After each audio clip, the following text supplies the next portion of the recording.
The last 8% is the difficult part or the hardest part of first a conversation that we have to have.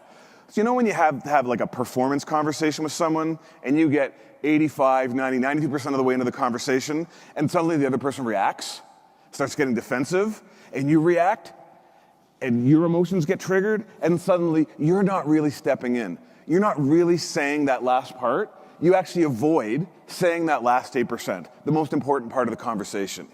And that is such a common reaction in our research. 68% of people react to that situation where they're in that last 8% by avoiding the situation, by not stepping in.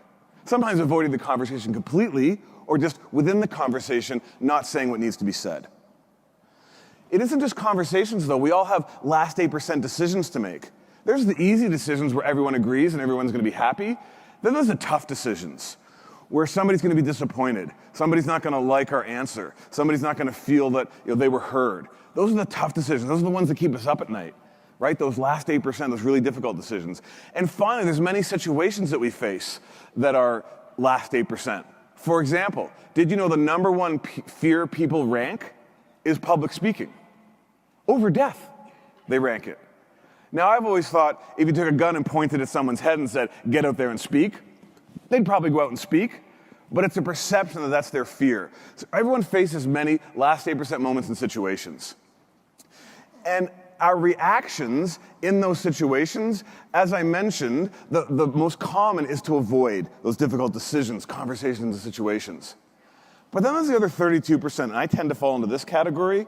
I'm in that conversation, that person starts getting defensive, now I react emotionally and I get defensive, and now I'm reacting, and now I'm making a mess of the conversation. I'm having an impact I don't want to have on that person. And they become more resistant, they become less willing to listen to my point of view, to my coaching. I'm making a mess. So some of you are probably sitting there thinking, yeah, gosh, there's some times when I avoid and sometimes when I make a mess. And that's true, right? It isn't binary. We're complex emotional beings. And so there might be times when, yeah, you're more likely to avoid, and other times when you're more likely to make a mess. For many of us, there's a difference between how we might show up at work and how we might show up at home. So again, we all have a more common default behavior, but I also had somebody say once, yeah, I avoid, and then I blow up and make a mess. So we all have many different ways that this manifests, how we respond and react emotionally to our last 8% situations. Well, there's a consequence. First of all, on your external reputation, and we know that because of what we call the cortisol effect.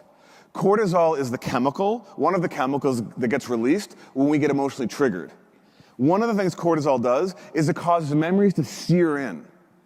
So how you show up in that last 8% moment, that's what people remember, because that's when the cortisol was in their brain, and that's what's causing memories to sear in.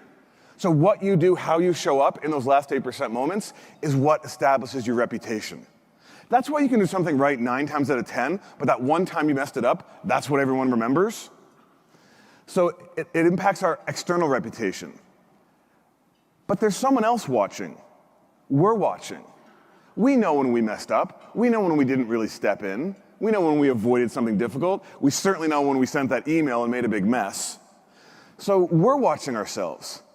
And then we can start to feel some disappointment in ourselves, even regret and even shame, which then lowers our confidence the next time we go into a last 8% moment. And finally, there's an impact on results.